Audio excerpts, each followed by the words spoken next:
For as long as I can remember, there is a small jade pendant tied with a red string around my neck. It is engraved with the word, Feng. If I really don't have anything worth leaving to be remembered, bury the jade pendant and the clothes I used to wear. Make it a cenotaph for me. The jade pendant is in my suitcase. There is a very small interlayer in it, which is...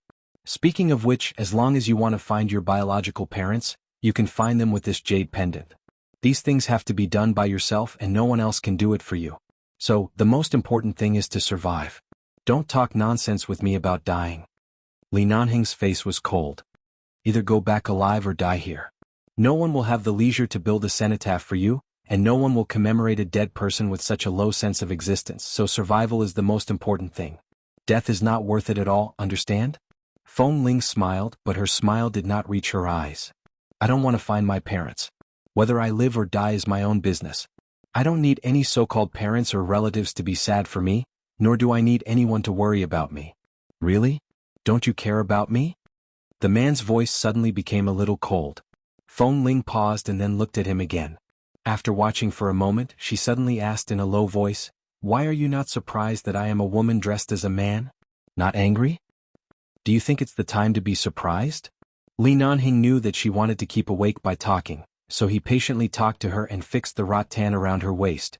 Feng Ling looked at him blankly and said in a low voice, "Then if it's not in this situation, if it's any other time or in the base, if you really find out that I am actually a girl, what will you do? What will I do?" Li Nanheng snorted coldly, glanced at her coldly, and then tied the rattan tightly around her waist. He strangled her until her eyes were slightly surprised. After confirming that it was strong enough, he let go and said indifferently, "Live well now, go back to get rid of the snake venom and become healthy again. I will let you know exactly what I want to do to you." Even in such an environment, Feng Ling could feel her ears heating up when she heard these words that were clearly full of threats to keep her awake. Later on, she had been looking for all kinds of topics to talk about in an attempt to keep herself awake. However, Feng Ling persisted, and persisted. Half an hour later, when Li Nanheng was about to tie the vines around her waist, she completely lost consciousness. Her head fell forward and fell into the man's arms. No matter how hard she tried, she couldn't wake him up. The mountain wall was very slippery. Li Nanheng used 2 daggers to poke a new hole in all the places on the mountain wall that could be climbed. At least there was no moss in such a hole, so he wouldn't slip when he climbed up.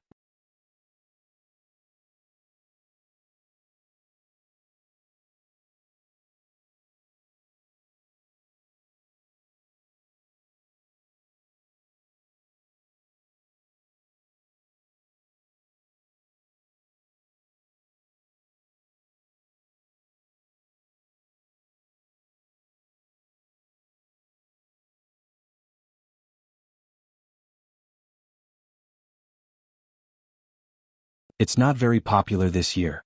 Those who look like the Beatles outside have long hair, but they are no different from other men, right? Li Nanheng argued with a deadpan expression. Is it popular for men to keep their hair a little longer this year? Is it too late for me to grow it a little longer now? Feng Ling, Li Nanheng glanced at him indifferently and said coldly, "If you aren't afraid of scaring the girls outside to death, you can keep it." What? Boss, you think Feng Ling's hair is better, but I want to scare people to death if I grow it a little longer. I also have good facial features, okay? Kay was not convinced. Li Nanheng first glanced at Feng Ling's face appreciatively and meaningfully, then glanced at Kay with disdain and turned away. Kay, boss, you're too biased. Be careful, or I'll spread the news that I found you in Feng Ling's room last time. Feng Ling, you're tuning in to the Han Li's Wuxia Chronicles YouTube channel.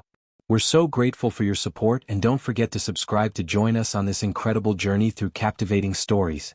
Your generosity through donations truly makes a world of difference, as it's the primary source of revenue that allows me to expand and enhance this channel for you.